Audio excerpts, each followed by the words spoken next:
Welcome to the first episode of AI on the Side, a podcast where I unpack how AI and creativity are reshaping the way we work, live, and think. I'm your host, Shalirrah Wisney. I'm a marketer, a mom, and a human navigating this wild tech shift right alongside you. Today, I want to talk about the future of work, not the polished, buzzword-filled version on LinkedIn, but the messy, fascinating, and very human version we're all actually living through right now. So I guess a little bit more about me. I work in marketing for a data and AI consulting firm. I'm not, a data engineer. I'm not a data scientist, but I am just a, person who is curious. I'm a storyteller. I love marketing. I love advertising. I love all of these things. And I am just trying to make sense of all of this right along with everyone else. So my company that I work for went AI first a few years ago. I've attended a few global AI conferences, so I really got to see firsthand how quickly this technology is changing everything. The first conference I went to, or all of them actually, but I've gone for a few years, is WAICF, which is the World Artificial Intelligence Festival in Cannes. So when I talk about AI, it's from the lens of someone living it in real time, juggling strategy, creativity, and life as a mom while really trying to understand what comes next. So just on, I guess, a personal and work level, I use ChatGPT. That is my tool of choice. ChatGPT is that girl. I will stand by her 10 toes down every day. I love ChatGPT. I use Microsoft Copilot occasionally. I use Perplexity a lot. I'm writing a children's book. I have this podcast, other things like that. So I'm using all of this firsthand myself. So I'm here with everyone else that's using these tools, and I actually genuinely believe in, the potential of AI. There is so much potential if you put some intent and purpose into whatever it is that you want to do with AI. So yeah, I mean, for every success story, there's another headline about layoffs, hiring freezes, or AI gone wrong. It's all so confusing. So to jump in, one of the first things I want to talk about are two studies that I thought, capture this tension perfectly. The infamous MIT study that came out over the summer claiming 95% of AI pilots fail, and the newer Wharton study from the University of Pennsylvania. I believe Professor Ethan Mollick was involved with this, and I think at this point I read everything that he puts out. But this study was saying that most AI initiatives actually succeed. So I thought, as soon as I read that, how can both of these be true? So first, I wanted to just talk about the purpose of the studies. So MIT's study, or report, I should say, was called the GenAI Divide. It was conducted to investigate why massive enterprise investments in generative AI were yielding more pilots than profits. The goal was to explain why only about 5% of AI pilots actually deliver business value, and to advise leaders on turning high adoption into real transformation. In short, it aimed to map the gap between widespread Gen AI enthusiasm and the scarcity of measurable ROI.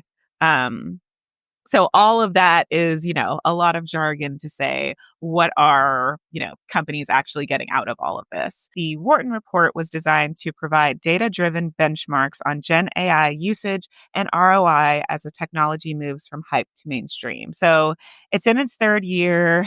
It shows where common use cases are showing returns and where trends are emerging, which people and process changes can convert experimentation into durable ROI. So in essence, the Wharton report's purpose was to track the evolution of enterprise AI adoption and guide executives on how to achieve accountable, measurable value from Gen AI initiatives. So the difference there being, I feel like one of them is for what are the companies actually getting out of this, like top of the funnel ROI, whereas the Wharton report is more interested in, how teams are using it, not necessarily the monetary ROI, but things that are harder to track, I guess, like faster workflows and simplified processes. What the MIT study found was most pilots failed due to brittle workflows, lack of contextual learning, and a poor fit for day-to-day operations. This study highlighted a shadow AI phenomenon. Employees in 90% of surveyed companies use unsanctioned AI tools.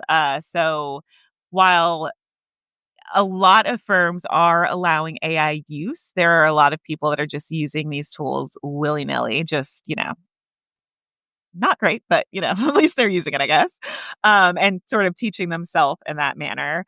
Um, MIT's data painted a picture of widespread experimentation, but very limited tangible impact. Again, flip side, if we look at Wharton's, that one revealed that Gen AI, same technology, if we will, revealed that this has gone mainstream in daily work, that 82% of enterprise leaders use Gen AI at least weekly. And this is up from 37% in 2023. I will link those stats also and those sources. The um, the study found an 88% plan to increase Gen AI spending in the next 12 months, which is not, surprising at all. Leaders largely believe Gen AI is augmenting employee capabilities, yet 43% warn of skill atrophy, concerned that over-reliance on AI for routine tasks could erode human expertise over time, which is, very interesting. But when it comes to bottom line, I really think that that is not necessarily the level of output being generated by AI and teams. I think that it is really a culture problem. I think that it is an OCM problem, organizational change management. I think that that is C-suite needs to figure out what AI is for them, what it means for them, what they want to do with it, and then that needs to trickle down. So that's just my view on why, and it's just a small part of it, but that's my view on why, sort of from a corporate viewpoint, why leaders are not necessarily seeing the ROI that they want. You don't need to get everything that you see, but at the same time, I think you really need to be purposeful and you need to have your intent sort of mapped out. You can't just get a tool, set it and forget it. There are so many things that you have to plan out and think about when trying to incorporate AI, and not just even incorporate it into your processes, but sort of um, expand it across an entire organization.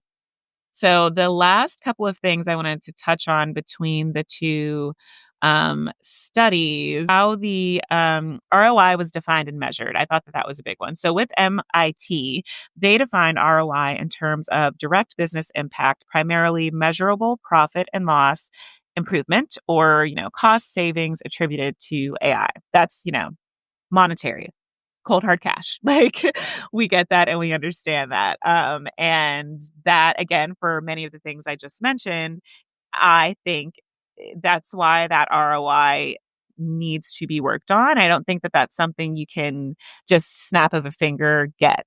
And then for the Wharton report, that took a structured approach to ROI measurement focused on key performance indicators like are linked to efficiency and profit. So in the survey, 72% of organizations said they track Gen AI's ROI, tongue twister, through metrics such as productivity increases, process throughput gains, and profitability improvements.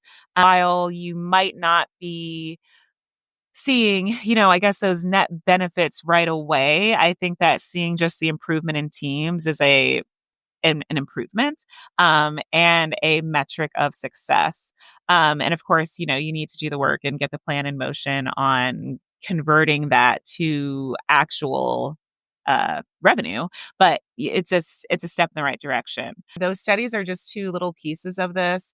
I think that also there's a lot of repetitive motions, I think, being done right now across brands and businesses, especially in B2B.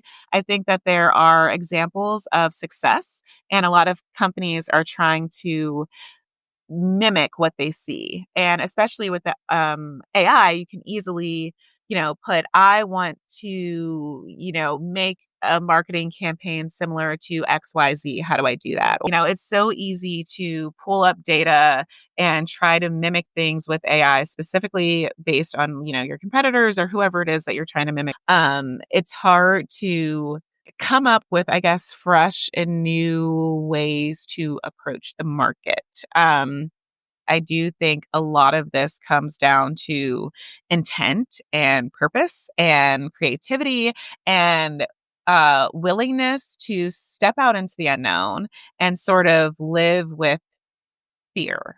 Everyone just needs to really figure out, what is your goal? Do not get the tech without a goal in mind. Is just what I will say. So the next thing I wanted to talk about is the human cost of this. Humans are obviously so ingrained in this entire thing, but what the reports usually skip are the people behind the numbers, right? So we right now are seeing hiring freezes in nearly every industry. Executives are asking, why hire someone when AI can do it?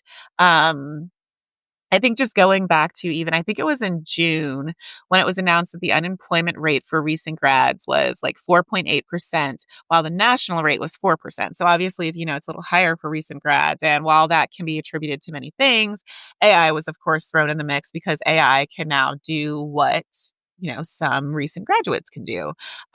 So that's there, which is, what are recent grads doing?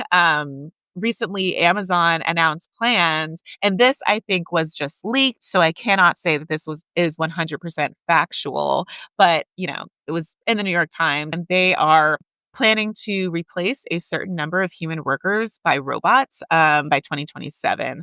And it's just wild to be living through this as it's happening, because I feel like I'll go off on a tangent, and I can't do this. I have to stay focused right now. Um, and for, everyone that is in the job market right now, there's this new pressure of prove your value beyond AI, and it is exhausting. Even if your companies aren't necessarily doing mass layoffs, you still have to prove your value. You still have to use AI usually in most processes. And for all of the companies becoming AI first right now, you probably are being asked to use AI in your day to day. And if you are not, then that's a problem.